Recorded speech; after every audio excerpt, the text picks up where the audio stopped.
servir Dieu de manière professionnelle pour des bénédictions assurées. C'est-à-dire pour profiter des bénédictions sûres. Il faut servir Dieu de manière professionnelle. Gloire à Dieu.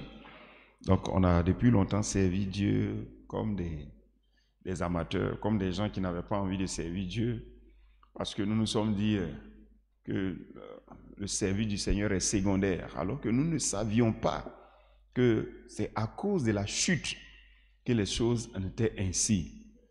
L'homme a été déchu de son règne par le diable. Donc depuis lors, tout est renversé et Satan a voulu que l'homme pense ainsi, qu'on ne voyons les choses de Dieu comme des choses secondaires ou bien même des choses inutiles ou des choses, l'œuvre de Dieu comme facultative. C'est pas obligé que ça soit fait. Et donc, ça nous a amené à négliger l'œuvre du Seigneur et à faire l'œuvre avec négligence. Donc, même malgré même notre salut, bien que nous ayons été sauvés, la même mentalité d'homme déchu là continue toujours d'œuvrer au milieu de nous. Et l'œuvre de Dieu se fait de manière négligente. Et au lieu de récolter des bénédictions, ce sont des malédictions que les enfants de Dieu récoltent. Parce que la Bible maudit soit celui qui fait l'œuvre avec négligence. Gloire à Dieu. Amen. Donc vous devez donc comprendre pourquoi on dit ce qu'on dit. Vous êtes bénis. Donc nous allons continuer toujours pour d'enseigner. Nous étions en train de parler de cela le matin. Donc Luc le chapitre 2, le verset 36 à 37. Il y avait aussi une prophétesse, Anne, fille de Phanuel plutôt, de la tribu d'Aser. Elle était fort avancée en âge et elle avait vécu 7 ans avec son mari depuis sa virginité. Restée veuve et âgée de 84 ans, elle ne quittait pas le temple. Et elle servait Dieu nuit et jour dans le jeûne et dans la prière. Donc, voici une manière de servir Dieu qui est négligée par certains fils de Dieu. Donc, je rappelle rapidement ce qu'on appelle servir Dieu. Servir Dieu, c'est tout travail qu'un être humain peut faire et qui contribue à la réalisation de la volonté de Dieu sur la terre. Donc, quand tu t'adonnes à un travail qui permet que l'œuvre de Dieu, ou j'allais dire la volonté de Dieu, soit accomplie sur la terre, on dit que tu es en train de servir Dieu. Donc, servir Dieu, c'est s'adonner à tout travail qui contribue à la réalisation de la volonté parfaite de Dieu sur la terre. Donc, on pourrait dire donc que l'œuvre de Dieu, c'est tout travail qu'un être humain peut faire qui contribue à la réalisation de la volonté parfaite de Dieu sur la terre. Alléluia. Donc, l'œuvre de Dieu aussi, ou j'allais dire servir Dieu ou le service du Seigneur, c'est aussi ce que Dieu ordonne, à un homme de faire pour que sa réalisation, pour que sa volonté parfaite se fasse sur la terre. Dieu veut que sa volonté soit faite sur la terre et il dit à un homme, je t'ordonne de faire ceci pour que ma volonté se réalise sur la terre. Donc, lorsqu'un homme accepte de faire ce que Dieu lui a ordonné de faire pour que la volonté de Dieu soit faite sur la terre, on dit qu'il est en train de servir l'Éternel. Quelqu'un comprend? Et la prière en fait partie. Qu'est-ce que je viens de dire? La prière fait partie du service du Seigneur. La prière fait partie du travail du Seigneur. Gloire à Dieu. Amen. Donc maintenant, mais ce n'est pas toujours que la prière fait partie du service du Seigneur. Donc il faut que nous comprenions cela. Amen. Le service du Seigneur est ce qui est rémunéré. Mais lorsque tu sers Dieu en priant, forcément tu vas récolter des bénédictions. Mais si tu ne sers pas Dieu en priant, tu ne vas rien recevoir. Donc il y a le servir Dieu dans la prière et puis il y a prier tout court. Et tout cela nous devons le savoir. Maintenant, c'est quoi on appelle servir Dieu dans la prière? Gloire à Dieu. C'est quoi on appelle servir Dieu dans la prière? Le livre Changer de niveau, par exemple, est un puissant livre de prière. Ça instruit sur la prière. Changer de niveau. C'est l'un des derniers livres que Vie Abondance a fait sortir. Ce livre, par exemple, est un livre qui enseigne sur la prière. Donc, en deuxième partie, ou en première partie, oui, en deuxième partie, vous verrez ce que la prière est capable de faire pour que quelqu'un quitte un niveau pour un autre. Et dedans, il y a des enseignements donc sur la prière. Donc, tout à l'heure, je vais commencer à vous enseigner là-dedans. Mais bien avant, il y a des choses que vous avez besoin donc de savoir. Qu'est-ce que servir Dieu dans la prière? Sachez que servir Dieu dans la prière, c'est faire usage de son droit de prier pour demander la réalisation de la volonté de Dieu sur la terre. Qu'est-ce que je viens de dire? C'est faire usage de son droit de prier. C'est faire usage de son droit de prier dans le royaume de Dieu pour demander la réalisation de la volonté de Dieu sur la terre. Faire usage de son droit de prier, de son droit de prier pour demander la réalisation de la volonté de Dieu sur la terre. Amen. Donc vous devez savoir que dans le royaume de Dieu, le Fils de Dieu a le droit de demander ce qu'il veut que le Père fasse pour lui. Qu'est-ce que je viens de dire? Dans le royaume de Dieu, le Fils de Dieu a le droit de demander à son Père, l'Éternel, de faire ce qu'il veut que l'Éternel fasse pour lui. Donc, dans le royaume de Dieu, le Fils de Dieu a ce droit. Quelqu'un comprend? Il a le droit de demander ce qu'il veut que Dieu, le Père, fasse pour lui. Donc, quand on dit tu es en train de servir Dieu, ce droit que Dieu t'a demandé, que Dieu t'a donné plutôt, de lui demander ce que tu veux qu'il fasse pour toi, tu utilises ce droit pour dire à Dieu, je veux que tu fasses ce que tu m'as dit que tu voulais faire. J'espère que vous comprenez ça. Je veux que tu fasses ce qui te plaît. Amen. Je veux que tu fasses ce que toi-même tu veux faire. Quelqu'un entend ce que je suis en train de dire?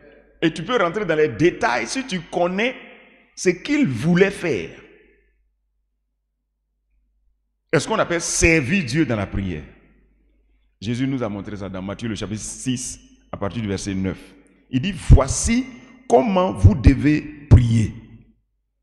Notre Père qui es aux cieux, que ton nom soit sanctifié. Ça, c'est la volonté de Dieu, ça. Parce que le nom de l'Éternel doit être sanctifié. Ça veut dire que son nom doit être mis à part. On ne doit pas mélanger son nom avec le nom des diables, tout ça. On ne doit pas dire, pendant qu'on dit non, c'est Dieu, c'est Dieu, c'est Dieu. L'enfant de Dieu, plutôt, Dieu n'aime pas ça. Il n'aime pas qu'on mélange son nom avec les autres noms.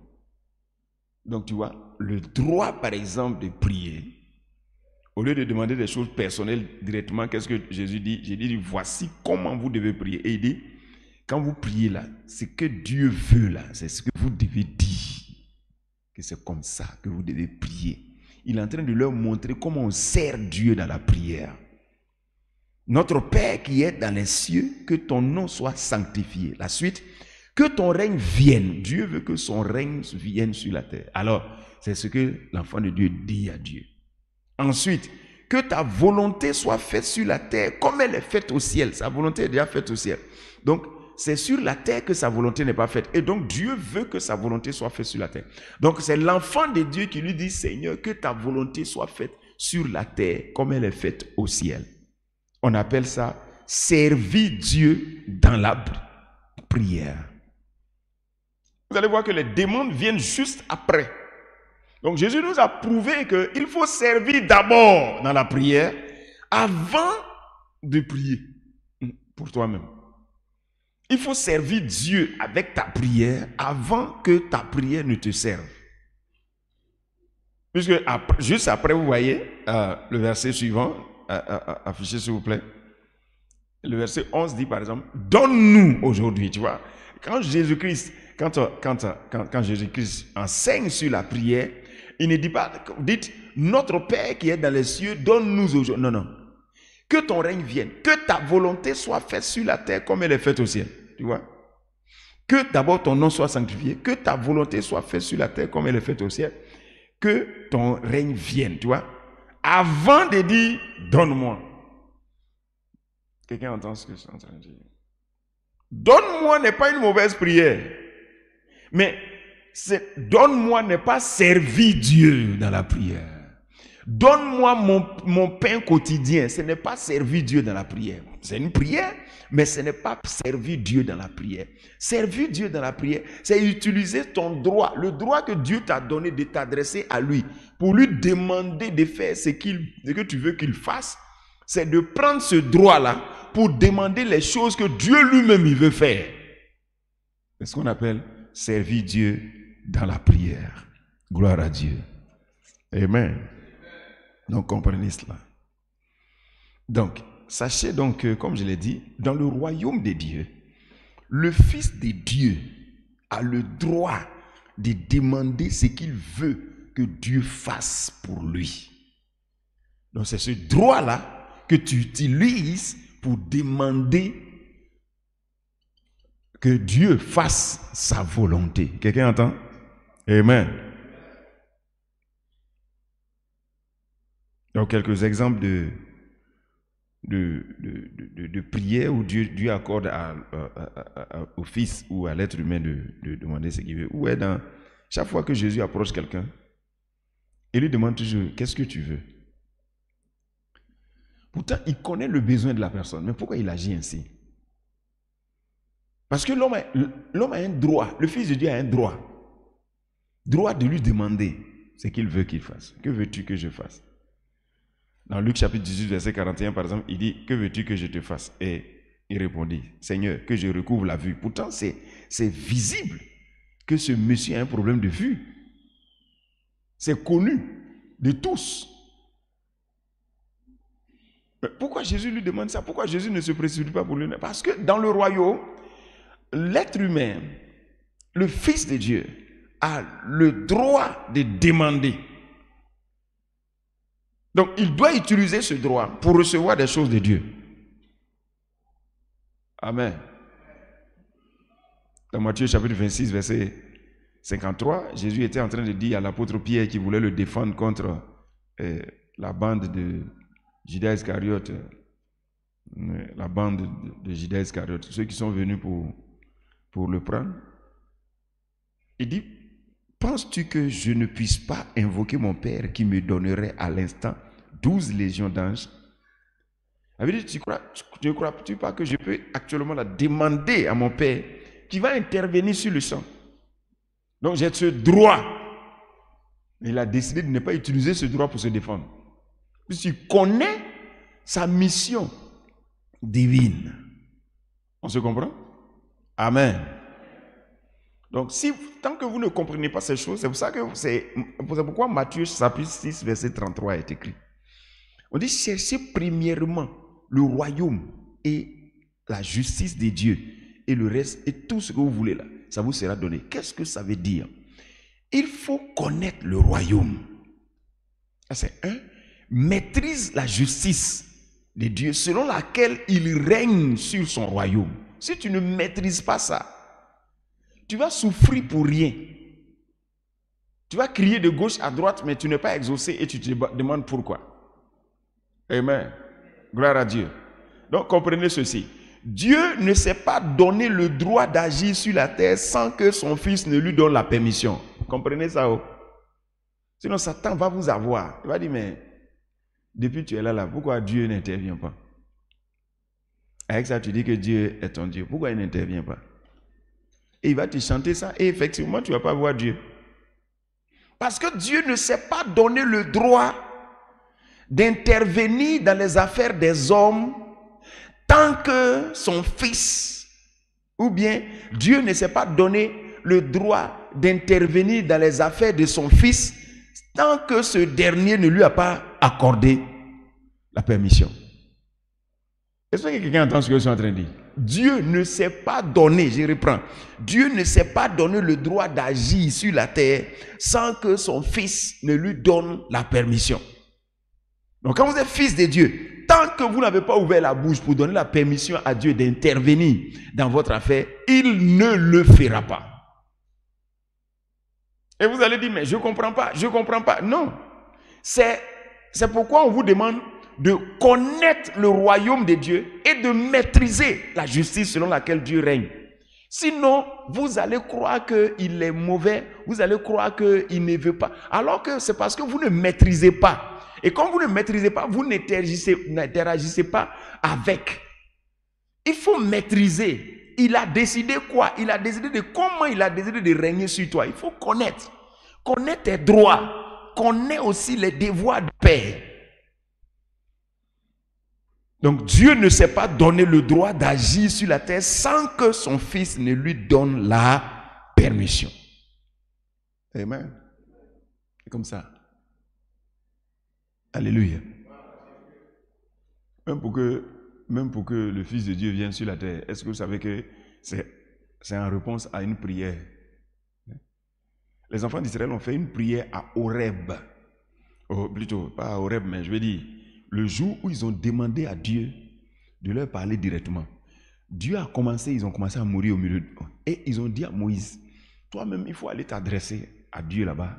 Et puis tu vas venir nous dire. On dit, cette demande-là plut à l'Éternel. Et qu'est-ce que l'Éternel a fait? L'Éternel dit, il faut leur dire que je vais choisir un prophète comme eux. Donc, il dit à Moïse, parle-nous toi-même et nous t'écouterons. Mais Dieu ne nous parle point de peur que nous ne mourions. Verset suivant. Moïse dit au peuple, ne vous effrayez pas, car c'est pour vous mettre à l'épreuve que Dieu est venu. Et c'est pour que vous ayez sa crainte dans les yeux, afin que vous ne péchiez point. Continue. Le peuple reste dedans. Il faut chercher la partie où l'Éternel dit, de leur dit que je vais choisir un prophète, un homme comme toi, qui va venir le parler. Donc c'est après avoir parlé comme ça que Dieu a répondu à cette prière. Il leur a dit qu'il va choisir un homme comme eux, qui va venir leur parler. Quelqu'un entend? Il dit, je leur susciterai, tu vois, Deutéronome chapitre 18, verset 18. Je leur susciterai, il faut voir le verset avant. L'Éternel me dit, ce qu'ils ont dit est bien, tu vois, non? Il faut voir le verset avant. Avant, c'est, voilà, c'est. 15. L'Éternel, ton Dieu, suscitera. Non. Au milieu de toi, oui, ça c'est bien, un peu avant. Je vais montrer, voilà la partie, verset 7. Prends d'abord le verset 15, ensuite. Il donne d'abord la révélation. L'Éternel, ton Dieu, te suscitera au milieu de toi, dans tes frères, un prophète comme moi. Vous l'écouterez. Suivant. Il répondra ainsi à la demande que tu fis à l'Éternel, ton Dieu, à Horeb. Voilà, c'était à Horeb. Le jour de l'assemblée, quand tu disais que je n'entends plus la voix de Dieu, mon Dieu, et que je ne vois plus ce grand feu, afin de ne pas mourir. Voilà. Il a répondu à la prière. La suite. Et l'Éternel me dit, ce qu'ils ont dit est bien. You understand? Tu as entendu? Et il dit que ce qu'ils ont dit là, c'est bien. Parce qu'en réalité, pourquoi il dit c'est bien? Parce qu'il veut faire venir son fils.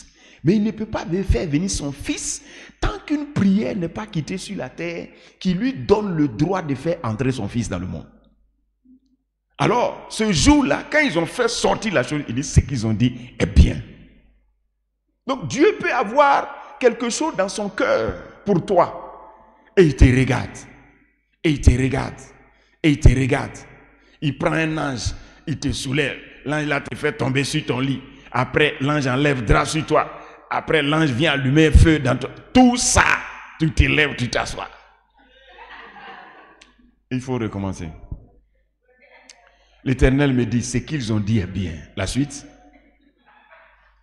Je leur susciterai au milieu d'eux un prophète. C'est ça? Les frères, un prophète comme toi. Je mettrai mes paroles dans sa bouche et il leur dira tout ce que je lui commanderai. Tu as vu ça? Quelqu'un entend? C'est pour cela que, si vous regardez maintenant dans le Nouveau Testament, les pharisiens ont envoyé des gens vers l'apôtre et vers Jean le Baptiste pour lui poser la question, es-tu le prophète? Je ne sais pas si vous entendez. Es-tu le prophète? Il dit non. Es-tu le Christ? Non. Bon, maintenant pourquoi tu baptises comme tu veux? Oui. Il lui dit, verset 20, déclara, il n'y a point qui n'était pas le Christ. Ok, verset 21. Donc, faut lire, je veux voir quels sont ceux qui sont venus là. Verset 19, non. Il faut voir, verset 19, je vais voir. Et voici le témoignage de Jérusalem. Ok. Voici le témoignage de Jean. Lorsque les Juifs envoyèrent de Jérusalem, depuis la capitale, des sacrificateurs et des Lévites, parce que les gens lisent. Moïse a donné une prophétie. Il dit Dieu va susciter quelqu'un comme lui et qui va venir au milieu d'eux. Depuis Moïse et moi, on n'a pas encore vu cette personne. J'espère que quelqu'un entend ce que j'ai. Donc, un sacrificateur, pour lui demander, toi, qui es-tu? Jean-Baptiste. La suite. Il déclara et ne nia point. Il déclara qu'il n'était pas le Christ. Ok. Verset 21. Et ils lui demandèrent, quoi donc? Es-tu Élie? Puisqu'ils savent qu'on dit Élie aussi, on dit il va revenir. N'est-ce pas quelqu'un? Donc, parce que les gens agissent, ils lisent les prophéties. Es-tu Élie? Il lui dit, je ne le suis point. Es-tu le prophète? Vous entendez maintenant? Pourquoi il ne dit pas, es-tu un prophète? Es-tu le prophète? Il dit, puisque Dieu dit, il va susciter un prophète comme Moïse. Il répondit, non. Vous comprenez? Et il a dit maintenant que lui, verset 22, il lui dit alors, qui es-tu, afin que nous donnions une réponse à ceux qui nous ont envoyés? Que dis-tu de toi-même? Donc, j'espère que quelqu'un comprend. Hein? Donc, le prophète, c'est le Christ. Il venait. Vous entendez ça? Donc, pour que Christ même puisse venir, c'est une prière. Donc, si tu ne maîtrises pas cette réalité, tu seras le plus frustré dans ce monde. Ça, c'est un. Du deux, tu vas mener une vie chrétienne d'échec total. Parce que tu as choisi de fonctionner selon ta mentalité et non selon la mentalité de Dieu. Tu te dis que tu souffres, alors Dieu doit intervenir. Dieu n'interviendra pas tant que tu ne diras rien. C'est pour ça qu'on ne joue pas avec la prière. Tu ne peux pas voir un spectacle, par exemple, comme je disais à ma fille. Tu peux pas voir un spectacle et puis tu ne dis rien, tu n'écris rien comme sujet de prière. Tu mets les gens en danger. Parce qu'avec Dieu, ce que tu vois là, il voit aussi. Mais si tu n'as pas prié, il ne va pas intervenir. Dieu savait que les enfants d'Israël étaient devenus esclaves en Égypte. Et il a dit lui-même que c'est lui, quand ils vont devenir esclaves, c'est lui-même qui va les délivrer. Mais tant que leur cri n'est pas monté jusqu'à lui, il ne va jamais intervenir. Alors il est là. Quand les gens commencent à les chicoter, il regarde. Il les chicote, il crie, oh, wow, non, tout ça là, ça ne fait rien. Il court ici, il fuit là, il pleure, ça ne fait rien d'abord. Mais quand il commence maintenant à crier à lui, Dieu dit, ok, c'est ce qu'il devait faire. Donc, ton ignorance du droit divin, ton ignorance du royaume de Dieu et sa justice. Il dit, mon peuple est détruit parce qu'il lui manque la connaissance. Il n'a pas dit que les gens sont forts. Il dit, c'est parce qu'il lui manque la connaissance. Et la connaissance que je suis en train de te donner, si à partir de ce programme-là, à partir de ce mois, ou à partir de ce jour même de mercredi, tu négliges la prière, c'est que toi, tu ne sais pas ce que tu veux. Il dit, non, on n'a qu'à t'imposer les mains pour que tu aies vie de prière. Non, on n'a pas besoin de t'imposer les mains. C'est une compréhension qui te faut. C'est quand tu ne comprends pas que tu crois que la prière est un fardeau. Et tu comprends tout de suite pourquoi la prière est la chose la mieux attaquée que toute autre chose. Si on dit tout de suite, venez, on va causer, il n'y a pas de problème. Venez, on va faire enseignement, il n'y a pas de problème. Mais venez, on va prier. Pourquoi? Parce que là, c'est pour faire intervenir le ciel sur la terre. Alors que le diable s'est rébellé dans le but de déconnecter totalement le ciel de la terre.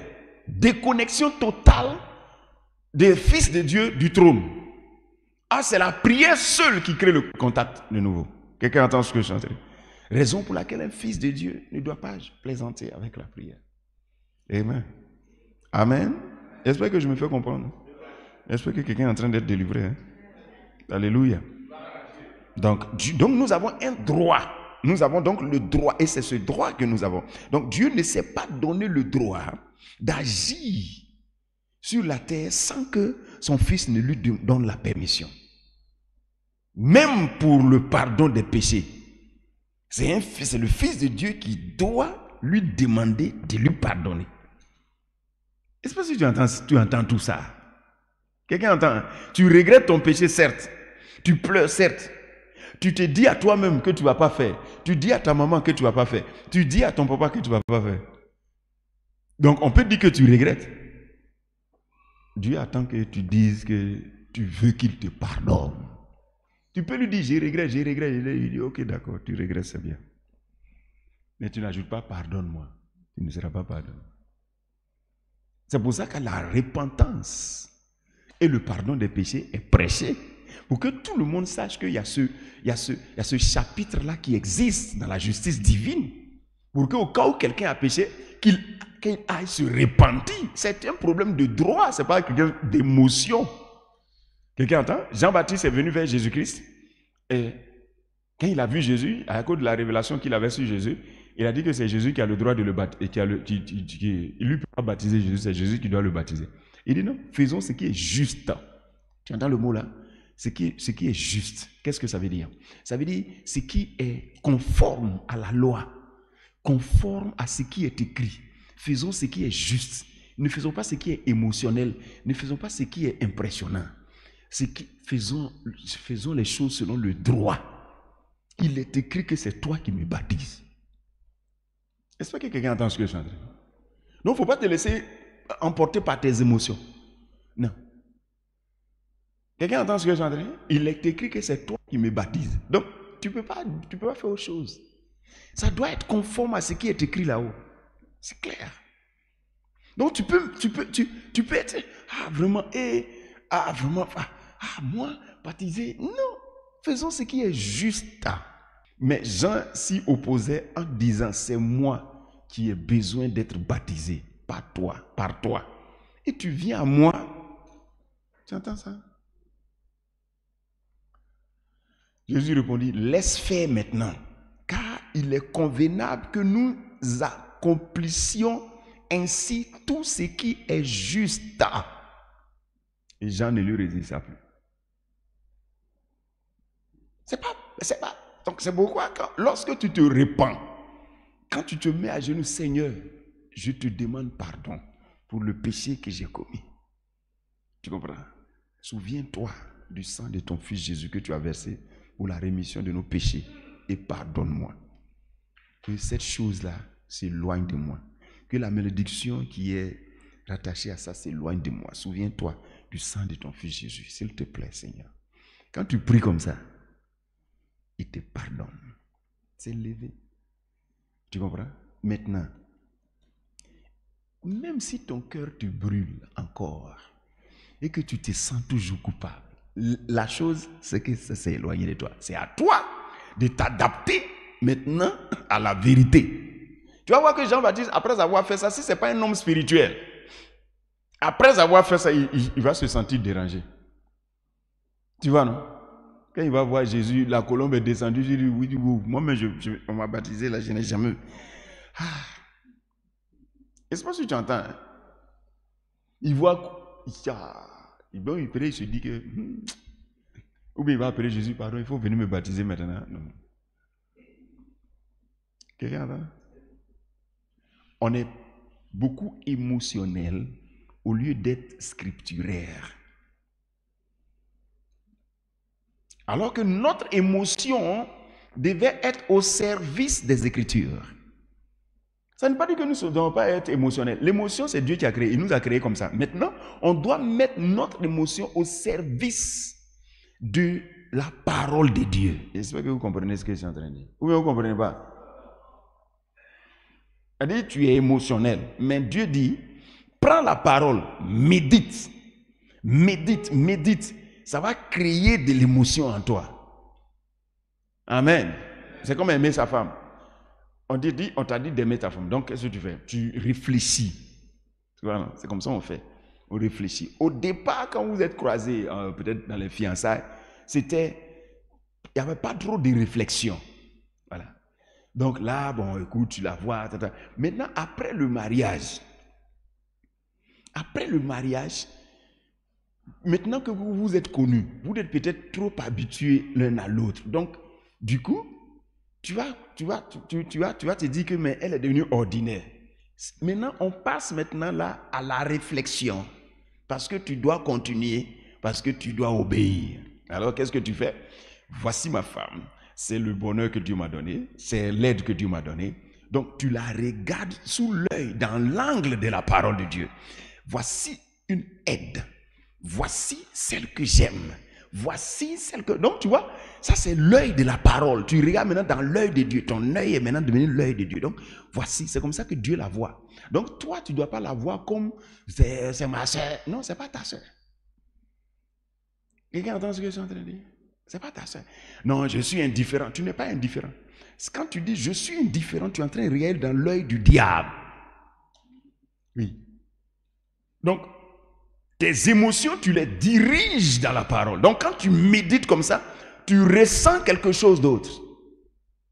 Tu commences à sentir, à savoir que tes émotions maintenant disent, c'est ta femme, elle te plaît. Tu commences à dire à toi-même qu'elle te plaît. On ne cherche pas, on n'est pas des animaux. Oui, on n'est pas des animaux. C'est les animaux qui sont contrôlés par leur corps. Nous contrôlons notre corps. Par notre réflexion. Et quand on est fils de Dieu, on n'est soumis à aucun diable. On n'est possédé par aucun diable. Quand on pêche, c'est pas que on est possédé. Non. Quand on pêche, c'est parce qu'on n'a pas écouté l'esprit. On n'a pas voulu se soumettre à l'esprit qu'on a péché. Quelqu'un entend? Il n'y a aucun envoûtement nulle part. Quelqu'un entend ce que je suis en train de dire? Il y a seulement une irresponsabilité qui s'est manifestée. Alors, tu te ressaisis et tu commences maintenant à manifester ta responsabilité. Quand tu es en Christ, le corps est entre tes mains. Il dit, je traite durement mon corps. Ça veut dire que ce n'est plus le corps qui commande. C'est toi qui commandes. Mais ça, c'est quand tu tiens à quelque chose. Ça t'arrive quand tu tiens à quelque chose. Quand tu as une vision, tu tiens à quelque chose. Pourquoi est-ce que tu veux vivre? Pourquoi tu veux mourir? Pour quelle chose tu veux vivre? Pour quelle chose tu peux mourir? Pour quelle chose tu peux dépenser tout ton argent? Pour quelle chose on peut mettre le couteau sur ton cou comme ça? Et puis tu vas dire, si vous voulez me tuer, ça là, je ne peux jamais abandonner. Cette chose-là, ton totem, tu ne peux jamais violer. Pour l'œuvre de Dieu, tu vas mettre le couteau ici. Tu vas me tuer. Oui, c'est que tu vas me tuer. Pour le ministère, qu'est-ce que tu vas me dire? La chose pour laquelle j'ai démissionné, 9 ans de service, je n'ai pas dit 10 ans. On m'a dit seulement de faire juste 10 ans ou un truc pour avoir pension. 9 ans de service. J'ai dit, je m'en vais. Pour ça, tu vas me dire quoi? C'est cuisse, tu vas montrer et puis je vais un truc. Non. Tu comprends ça? Donc, c'est une question de qu'est-ce que tu veux? Quelle est la chose pour laquelle tu es prêt à mourir? Quand tu ne sais pas, tu vas résister. Tu ne pourras pas résister au totem. C'est une question de savoir ce que tu veux. Parce que même les païens, quand ils sont passionnés d'une idée, ah non, autant ils sont païens. Satan même n'arrive pas à les tirer derrière. Donc, ce qui manque à l'enfant de Dieu, ce n'est pas parce qu'il n'a pas la force, il a la puissance, il a l'esprit, il a tout. Mais il n'a pas de passion, il n'a pas de rêve. Il n'a pas de ce à quoi il tient. Donc, il tombe par sa mentalité faible. Je vous ai parlé de la girafe, de l'éléphant et du lion. La girafe est gaillarde. Ça peut manger herbe sur un gros arbre. Mais le lion ne peut pas arriver là-bas. Mais comment un chat, ça veut dire lion, c'est un chat, un gros chat. Comment un lion ou une panthère peut bondir sur un animal pareil? Pendant que si l'animal là dit seulement que c'est qui?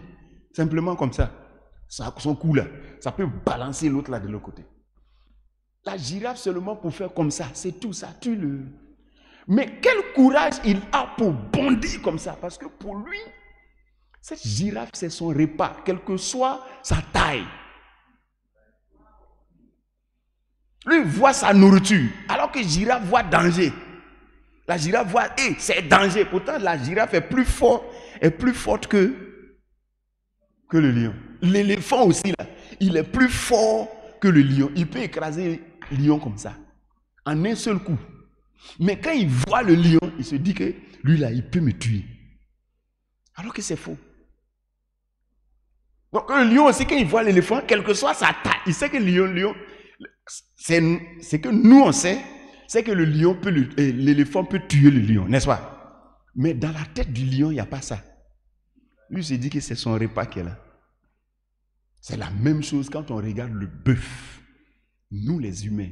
Tu vois un petit, j'ai vu un jour un petit d'environ 12 ans ou bien de 15 ans, là, berger, des bœufs gros comme ça. Il a un petit bâton en main. Pourtant, le bœuf là peut le transpercer, petit là. Mais il tape sur le bœuf là comme ça. Qu'est-ce qui est dans sa tête?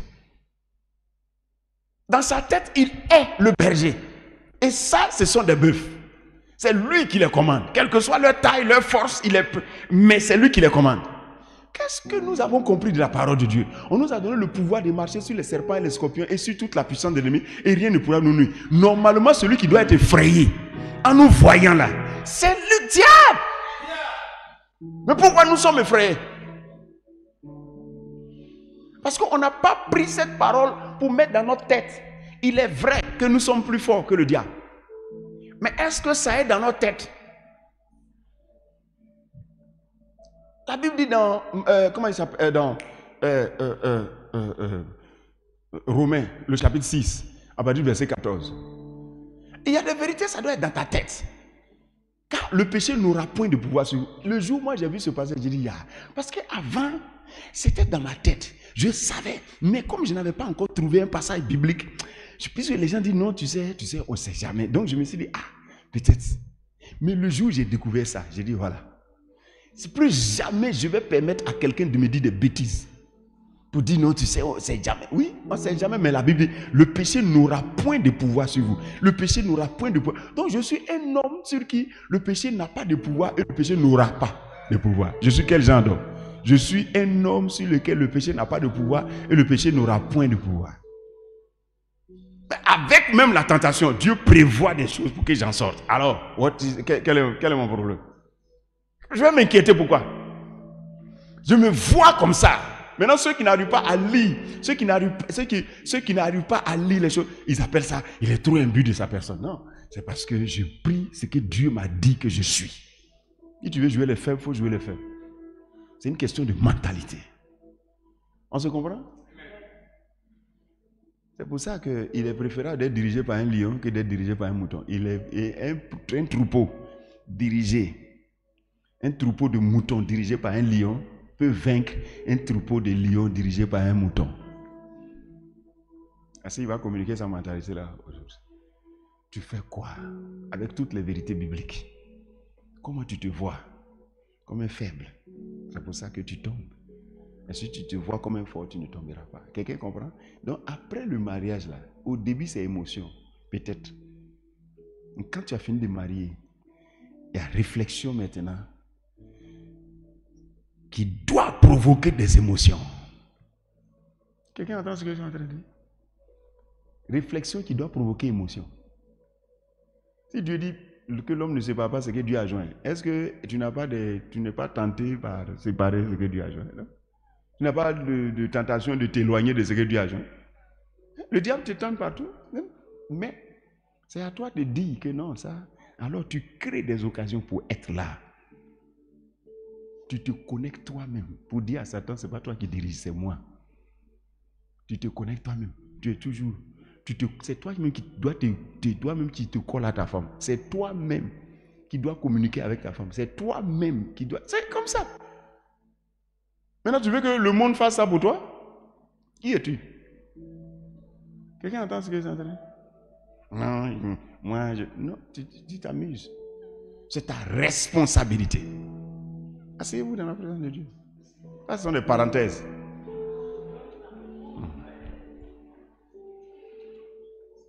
Donc, c'est comme ça que la prière, lorsque tu as la connaissance, tu ne te laisses pas diriger par les émotions. Non, je n'ai pas envie de prier. Quoi? Tu n'as pas envie de prier, c'est parce que tu ne sais pas ce que c'est que la prière. Et Satan veut que tu n'aies jamais envie de prier. Donc, la Bible dit que Dieu dit ce qu'ils ont dit là est bien. Parce que ça lui permet de faire quelque chose, d'envoyer son fils sur la terre. Gloire à Dieu. Donc, dans le pardon des péchés, c'est toi qui parles. Ésaïe 43, verset 25. C'est moi qui efface tes transgressions. Vous entendez ça? Par l'amour de moi, je ne me souviendrai plus de tes péchés. Vous entendez ça? Il t'explique ce qu'il est. Maintenant, regarde la suite. Verset 26. Réveille ma mémoire. Plaidons ensemble. Parle toi-même pour te justifier. Il dit, lui, il a le pouvoir de te pardonner. Il a le pouvoir de te effacer tes péchés. Mais toi, il faut parler. Je ne sais pas si tu entends. Hein? Et puis tu es là, bouche bée. Mon ami, tu vas couler. Il faut que tu le saches. J'ai écrit un petit livre où c'était la première partie, c'est un tome. Pour savoir parler, il faut parler. Il y a des silences qui sont criminels. Au moment où tu dois parler, si tu ne parles pas, ta destinée est finie. On dit parle toi-même pour te justifier. Et puis tu es silencieux. Les mystères de la parole. Il y a une partie dedans, c'est le numéro 1. Il y a le numéro 2, il y a le numéro 3, il y a beaucoup de numéros. Tu ne veux pas parler. Amen. Tu ne veux pas parler. Tu peux tuer quelqu'un. Mystère de la parole. Si tu dois parler et que tu ne parles pas. Gloire à Dieu. Jésus là, même sur la croix, il a parlé. S'il ne parlait pas, les Juifs étaient foutus. Pardonne-leur quand ils ne savent pas ce qu'ils font. Ah, s'ils n'avaient pas dit ça, c'est qu'eux, ils ont dit là. Ils ont dit que son sang n'a qu'à tomber sur nous. Dans la douleur. Pardonne-leur. Car ils ne savent pas ce qu'ils font. Ok. Sinon, quelqu'un entend? Parole. Dans le cas de la prière, dans le cas du pardon des péchés, tu dois dire Seigneur, pardonne-moi mes iniquités. Tu dis rien. Tu dis lui-même il sait. Tu ne connais pas le règne de Dieu. Et c'est pour ça qu'on t'enseigne. Je sais que tu ne connais pas. C'est pour ça que je suis en train de t'enseigner. Mais accepte que je parle d'une certaine façon parce que c'est un feu qui m'anime. Donc, c'est pour ça que quand je prêche comme ça, tu as l'impression que on ne sait pas. Oui, je sais que tu ne sais pas. Mais laisse-moi me conduire par le feu. Gloire à Dieu. Maintenant, tu sais. Quelqu'un entend ce que je suis en train de dire. Voilà. Donc, les choses sont ainsi parce que dans le royaume de Dieu, le système gouvernemental du royaume de Dieu n'a rien à voir avec le système gouvernemental des autres monarchies. Parce que quand tu peux regarder, on te parle du royaume de Dieu, on parle du roi des cieux. Tu peux te dire, bon écoute, c'est la même monarchie. Non, la monarchie divine n'a rien à voir avec la monarchie humaine. Quelqu'un entend ce que c'est? La monarchie humaine est calquée sur la dictature. Ça, c'est pas ça. La monarchie humaine est une autocratie. C'est une dictature. Ce n'est pas... Mais la monarchie divine n'est pas comme ça. La monarchie divine, c'est-à-dire le système avec lequel Dieu gouverne là, c'est un système assez particulier.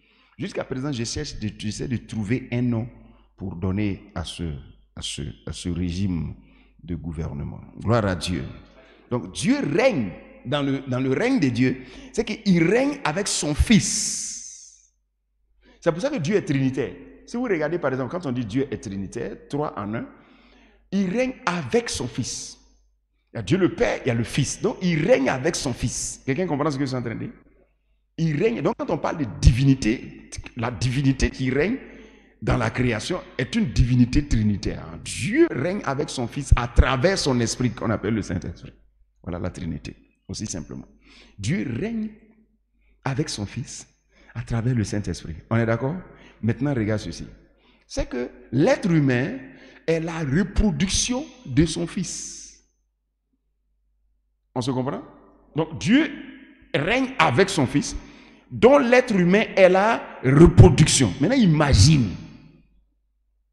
Donc, l'homme qui ne sait pas qui il est, il veut que Dieu le gère comme les animaux. Dieu ne va jamais gérer l'être humain comme un animal. Que tu montes, tu descends, Dieu ne va jamais changer là-dessus. Parce que nous sommes de sa race. Nous sommes quoi? Nous sommes de sa race. Donc, depuis le commencement, il a décidé qu'il en soit ainsi. C'est la divinité qui a été reproduite. Et quelle divinité? La divinité, le Fils a été reproduit sur la terre ici. C'est lui qu'on appelle l'être humain. Donc, de même qu'il règne avec son Fils, de même il fait avec l'être humain. Dieu ne bouge pas sans son Fils. Son Fils ne bouge pas sans lui. Ils font tout ensemble. Quelqu'un entend ce que je suis en train de dire? Alors, il ne va pas, il ne fait pas, il ne s'impose pas à son Fils. Non, non, non. Il veut une chose, mais c'est son Fils qui le lui permet. On est d'accord? C'est comme ça qu'il a créé l'être humain et l'être humain est traité dans ce registre.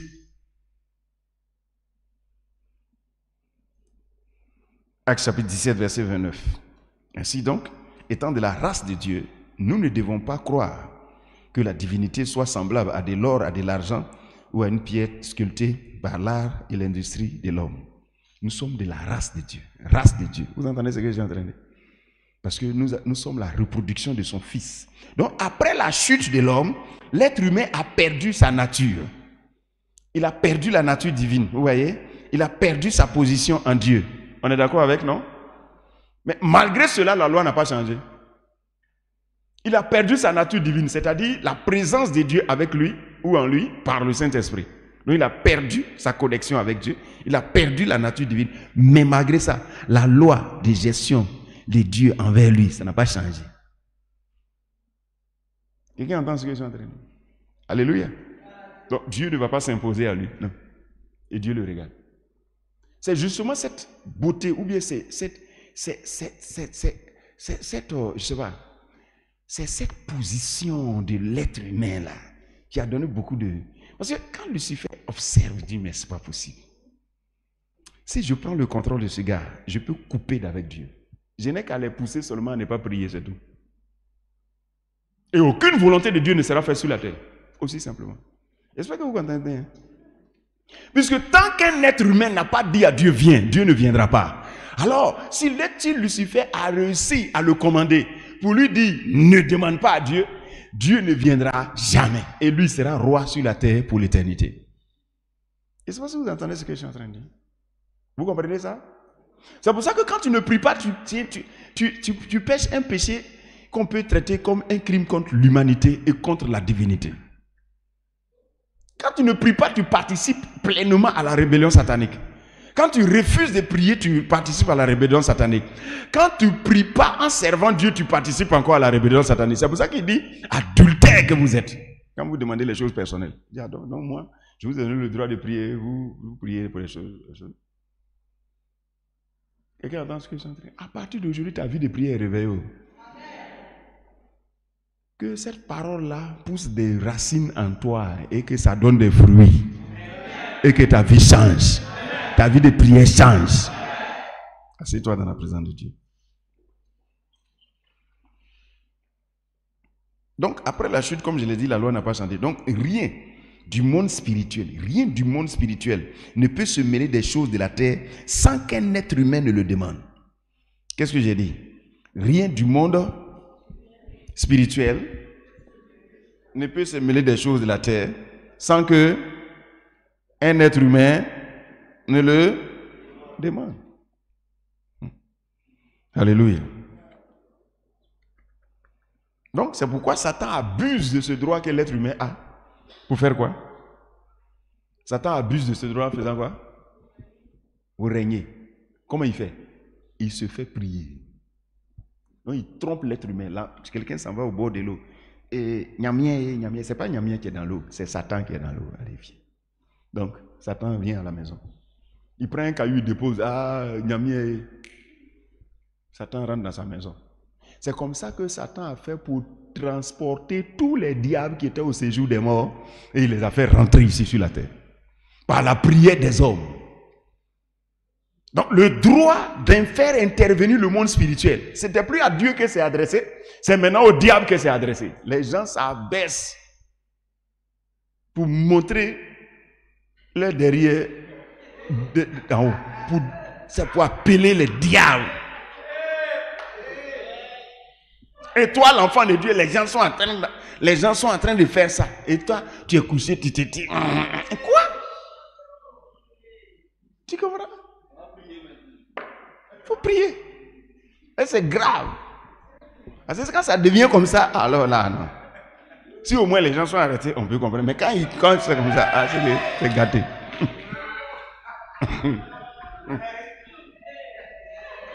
C'est pour ça qu'on te dit de prier. Les gens ont déjà fini de polluer l'air. Tu dis quoi?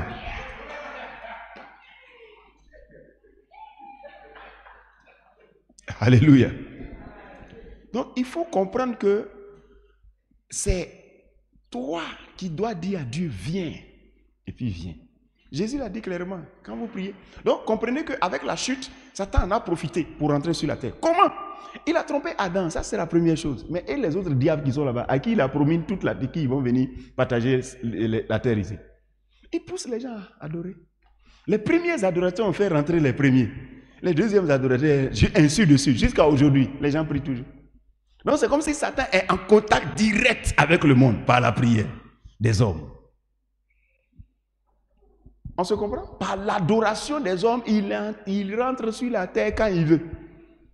Parce que ça a créé un couloir entre la terre, le premier ciel, et le second ciel où il est assis, par usurpation de titre. Amen. Et nous, on est du troisième ciel. On n'est pas d'ici. Nous sommes d'en haut. Nous sommes au-dessus des dominations, des autorités, des princes de ce monde, des ténèbres. Alléluia. On est d'accord là? Donc c'est comme ça que vous ne devez pas minimiser le droit que vous avez maintenant de prier, de parler, parce que rien n'arrivera. Le monde spirituel ne va pas venir se mêler des choses terrestres tant qu'une parole ne quitte pas la terre pour aller vers les cieux. Donc après votre nouvelle naissance, Dieu compte sur vous. Dis avec moi, Dieu compte sur vous. Pour que vous demandez des choses qui se rapportent à sa volonté. Tu entends ce que je suis en train de dire? Parce qu'il règne avec vous. Il règne avec vous. C'est pour cela que son héritage est pour ceux qui souffrent avec son fils. Il règne avec vous. Donc du coup, quand tu ne dis rien, le diable règne. Mais quand tu parles, Satan est foutu. C'est Dieu qui règne.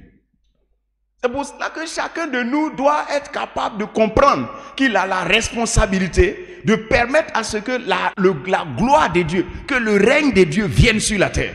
C'est nous qui devons prier pour ça. Jésus a dit, voici comment vous devez prier. Demandez que le règne de Dieu soit là.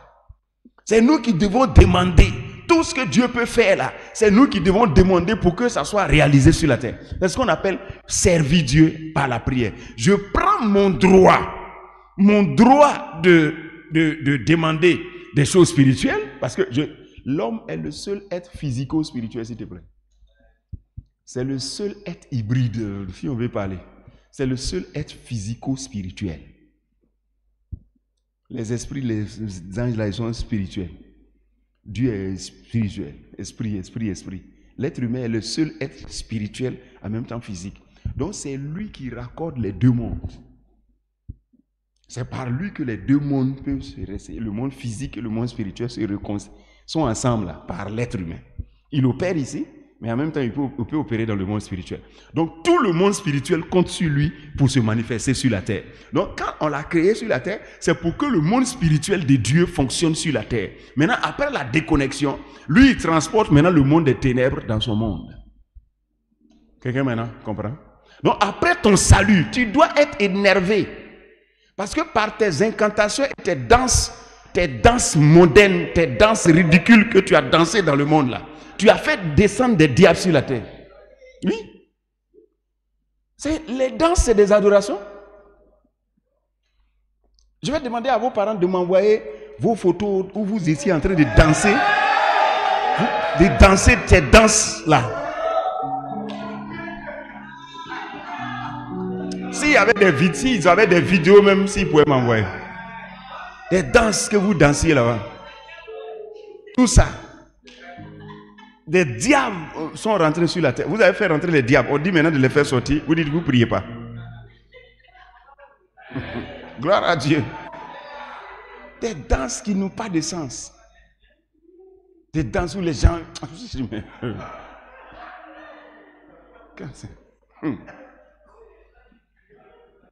Tu vois, c'est des danses de génie. Des danses de génie. Tu as dansé ça en ville.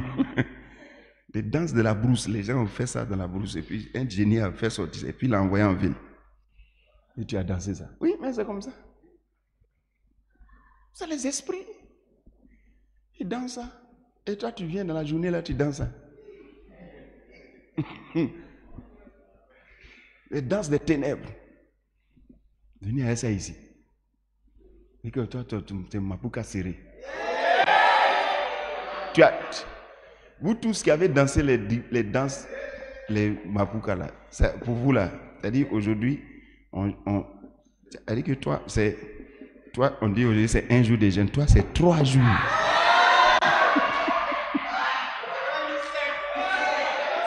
Et tu dois prier.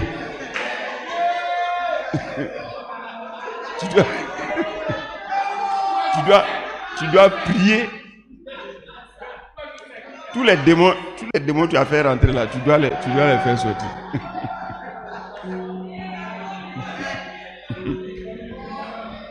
Donc quand il est 17h là, il ne faut pas croire que toi tu vas descendre.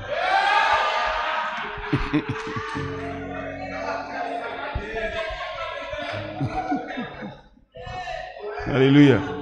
Ok. Mais tu es pardonné donc. Donc tu vas prier seulement une chose. Comment? Donc souviens-toi. Et toi maintenant tu dois. Parce que c'est comme ça. Dans le monde, on ne sait pas ce qu'on fait. Alors Satan utilise ça. Parce que ce sont des adorations. C'est l'adoration qui permet la connexion entre le monde spirituel et puis le monde physique. Vous entendez ça? Vous êtes bénis au nom de Jésus-Christ. Donc c'est pour cela que vous devez savoir qu'après votre nouvelle naissance, Dieu conçut vous pour demander des choses qui se rapportent à sa volonté. Donc quand vous demandez seulement les choses personnelles, c'est vrai qu'il peut le faire. Mais il faut savoir que c'est quand tu sais, c'est là que tu reçois certaines choses. Parce qu'il y a un droit comme ça qu'il a d'intervenir quand tu sais. Amen. Donc c'est pourquoi il y a des prières qui plaisent à Dieu et des prières qui ne plaisent pas à Dieu. Amen. Donc, quand vous faites par exemple, vous prenez votre droit, vous pouvez tout demander à Dieu normalement, mais quand vous dites Seigneur, c'est ta volonté que je veux, alors qu'est-ce qui va se passer? En ce moment, tu es en train de le servir et ça lui plaît. Je ne suis pas en train de dire que les autres sujets, quand tu fais, mais ce qui le plus plaît, c'est ce qu'on appelle servir Dieu dans la prière. C'est quand tu prends ton droit où tu pourrais te demander des choses personnelles et tu lui demandes des choses qui se rapportent à sa volonté. Il dit, tu es en train de le servir. Par quoi? Par la prière. On est d'accord? Alléluia. Amen. Donc, il y a donc des prières qui plaisent à Dieu et des prières qui ne plaisent pas à Dieu. On va prendre pour cela 1 Roi le chapitre 3, le verset 5. 1 Roi le chapitre 3, le verset 5 jusqu'au verset 9. Je veux que quelqu'un prenne le micro pour lire ça. Madame Koudou. Verset 5. À Gabaon, l'Éternel apparut en songe à Salomon pendant la nuit, et Dieu lui dit, demande ce que tu veux que je te donne.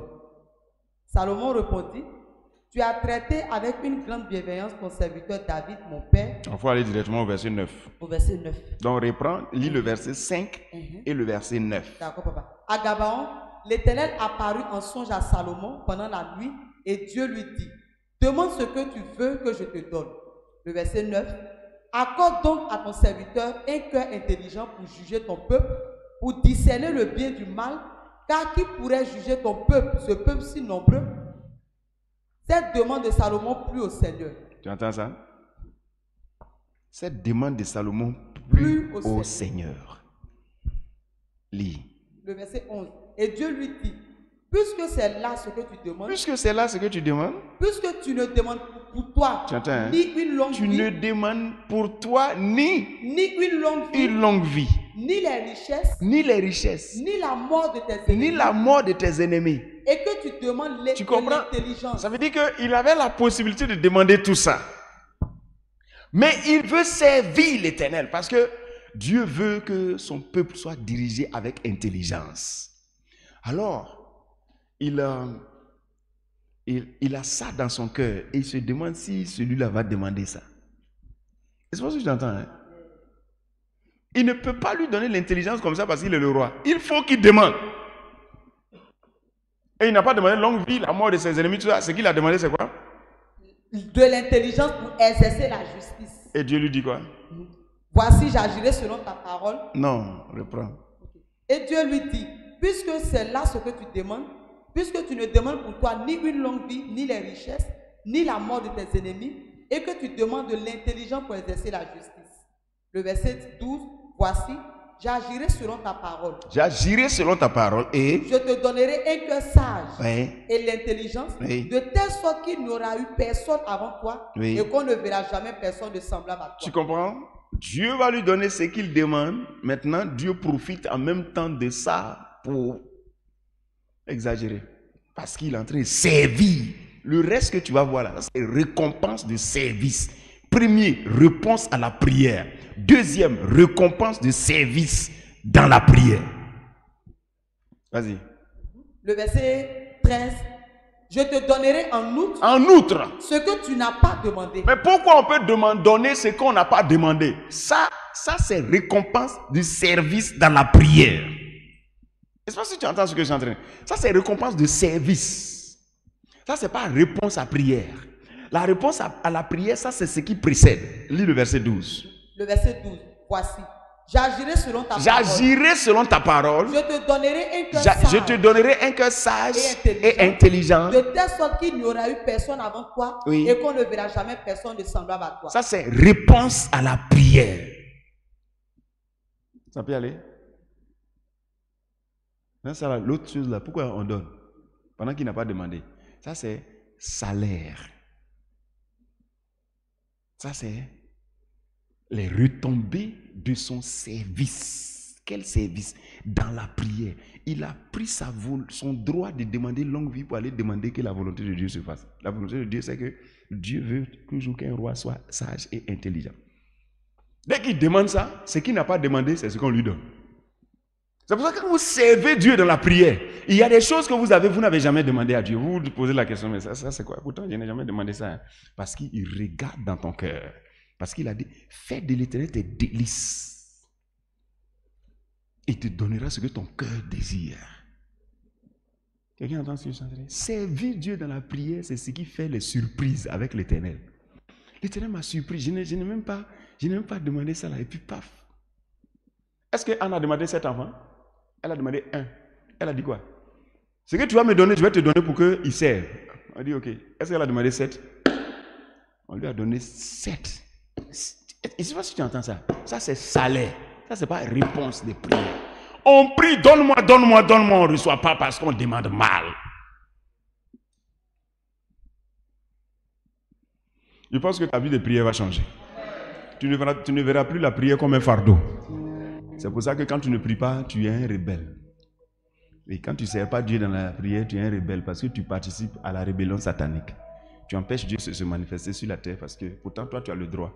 Regarde, imagine tu as la clé pour ouvrir la porte et puis tu n'ouvres pas pour que Dieu rentre. Et c'est parce que tu connais cette catastrophe qui peut arriver. Jésus dit, je frappe à la porte. Seigneur, comment tu peux frapper à toi-même la porte de ta maison? Et c'est pas si quelqu'un entend Apocalypse. Il dit, je frappe. Tu ouvres, j'entre. Comment? Je me tiens à la porte, je frappe. Si quelqu'un entend ma voix et ouvre la porte, j'entrerai chez lui. Ah Seigneur. Le règne de Dieu, si tu ne maîtrises pas. Tu dis non, mais c'est chez toi, mais c'est chez lui. Quelqu'un dit, mais il faut lui dire de rentrer. Et c'est chez lui.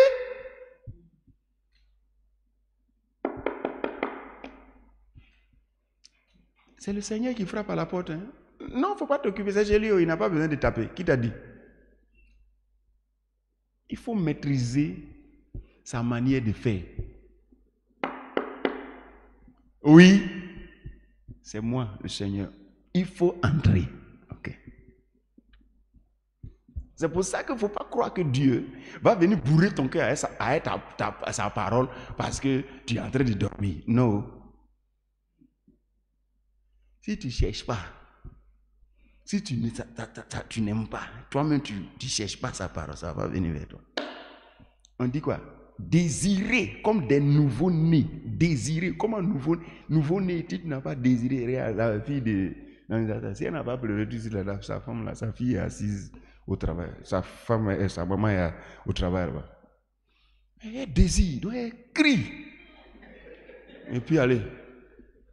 Sa maman s'en va. C'est comme ça. Comme des nouveaux-nés. Il faut crier, Seigneur, je veux comprendre ta parole, je veux comprendre. Et ça lui plaît, ces demandes-là, ça lui plaît. Seigneur, envoie, fais couler depuis l'autel de cette commission la révélation fraîche de ta parole. Quand tu pries, la révélation fraîche. Non, la révélation fraîche de ta parole. La révélation fraîche de ta parole. Il y en a quand on dit demande personnelle. Souvent, quand je regarde les gens, ils disent, mais c'est quoi tout ça là? Ça, pour lui, c'est la prière la plus importante.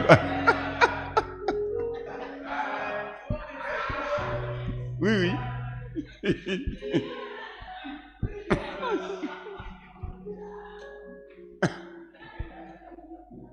Amen.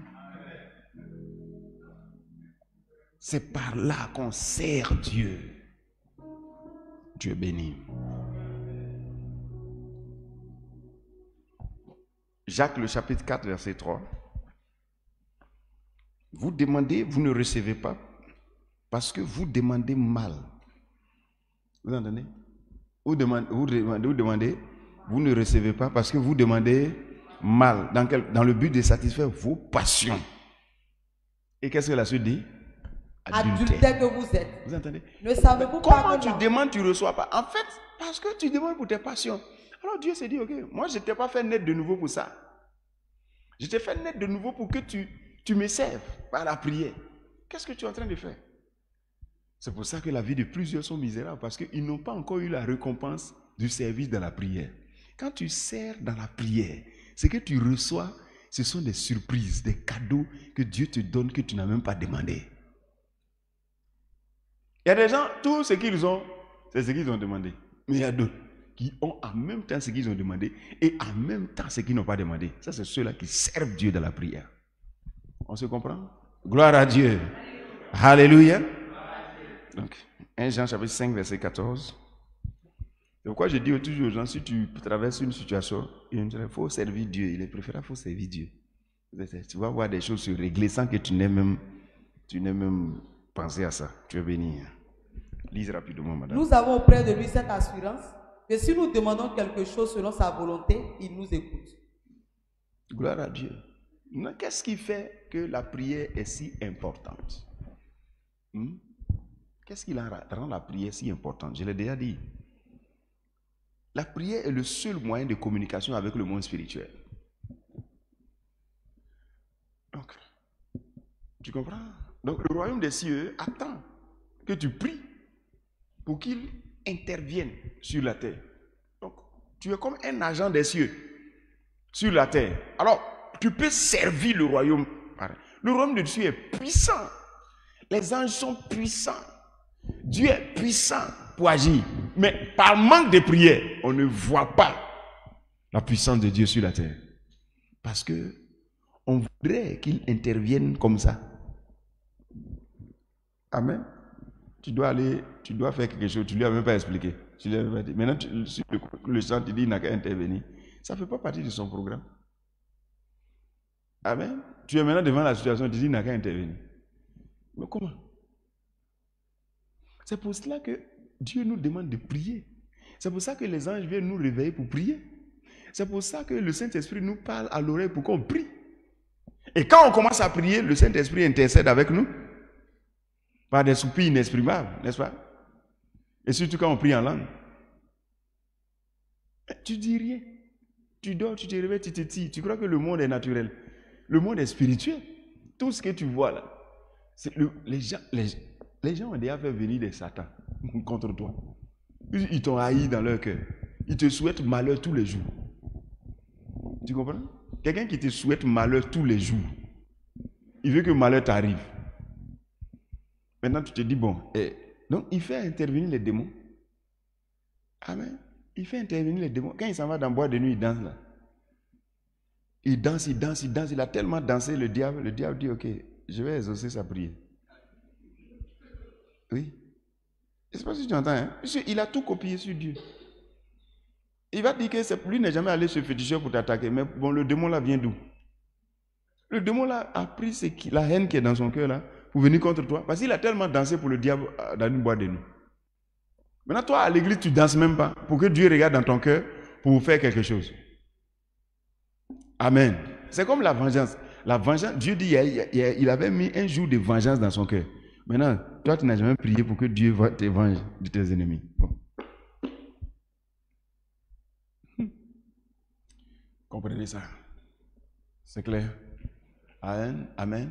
Alléluia. Ça peut aller? Tiens-toi debout. Et prie. Rends grâce à Dieu. Dis-lui merci pour la parole que tu as reçue. Seigneur, je veux te dire merci. Béni sois-tu pour cette lumière que tu nous as envoyée concernant la prière. Nous ne le savions pas. Raison pour laquelle nous avons négligé la prière. Maintenant, Seigneur, nous le savons. Nous te bénissons, Seigneur, de prendre soin ainsi de nous chaque jour et de nous éclairer chaque jour par ta parole, Papa, afin que nous fassions ce que nous devions faire pour que ton nom soit glorifié. Je te bénis et je te rends grâce pour ce moment de ce matin. Que ton nom soit apprécié, Seigneur. Que ton nom soit béni, Papa. Que ton nom soit loué, Seigneur. Que ton nom soit célébré, Papa. Que ton nom soit adoré, Papa. Tu mérites adoration. Tu mérites louange.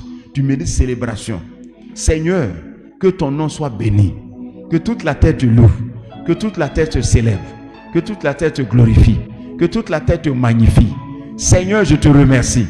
Les barakata baradia saladosh. Ino barakin taradaba sanda bradia sandege. Roko parala sinda bradia sandosho de kinda bradia sonde. Reko parabala sandabra. Isonda bre sekete. Jelu rakata baradiaso. Reko paradiase. Les sopra. Les ruka paradiasa. Vous pouvez maintenant choisir. Les paradias sans côté rialava sonde. Priez. Reka parada. Allez son bradi sadaga. Leko paradia sandebe. Jina barabaraba. Laka baradia sandebo shikada bradia de. Prie. Rends grâce. Rends grâce. Rends grâce. Rends grâce à Dieu. Rends grâce à Dieu pour cette lumière. Et puis dis à Dieu. Dis à Dieu que tu prieras désormais. Dis à Dieu que tu prieras désormais. Seigneur, je prierai désormais. Rekete beradia sa. Raka parada sende brede. Lori sambradi koto bari sandabo. Rekele betina rasum pradi. Aleko paradia sandabosh. Bresele konta bradi la dazo kante. Rikata barakandari sadade. Rosila barakanda bra. Rason zede. Risa bakando bros ala kente. Shina barabos kate. Rakante bradi. Radabababa. Shina barabos kete de. Le bros seti para. Le braskataba, shinaba, répétez, kali sado, miso bradina deskete, ono parakin taradia sondege, au nom puissant de Jésus-Christ. Tu vas prier et tu vas dire à Dieu, Seigneur, je veux que ta volonté soit faite dans ma vie, à tous les niveaux. Je veux que ton royaume avance. Je veux que ton église grandisse. Je veux que les œuvres des ténèbres soient détruites. Je veux que tout ce que Satan a préparé contre ton église soit détruit. Je veux que, Seigneur, tous les pièges de l'ennemi contre les pasteurs de cette commission soient détruits. Que les plans de l'ennemi contre les ouvriers de cette église soient consumés. Que tous les plans de l'ennemi contre les âmes de cette église soient détruits. Élève la voix, commence à prier. Rapa kantiria haraba. Shula brade zandagusa. Nero parakia salakosha. Seigneur, que ta volonté soit faite au milieu de nous. Que ta volonté soit faite dans nos vies personnelles. Seigneur, tu as libre cours pour agir. Tu as libre cours pour agir. Seigneur, nous te donnons, ô éternel Dieu, le droit d'agir dans nos vies. Nous te laissons, Père éternel, nous abandonnons nos vies entre tes mains pour que ta pleine volonté parfaite se réalise. Nous ne voulons pas de volonté permissive. Nous voulons des volontés parfaites. Seigneur, enseigne-nous, conduis-nous, brise-nous, enseigne-nous, conduis-nous, brise-nous, éduque-nous. Seigneur, sers-toi de tes serviteurs et guide-nous. Seigneur, sers-toi de tes anges et parle-nous. Seigneur, parle-nous par ton esprit. Seigneur, Père, oriente-nous. Seigneur, fais de nous ce que tu veux. Rakapari, nous te faisons pleinement confiance. Guide-nous, Seigneur. Éduque-nous, Papa. Transforme-nous, Papa. Éduque-nous, Papa. Transforme-nous, Papa. Enseigne-nous, Seigneur.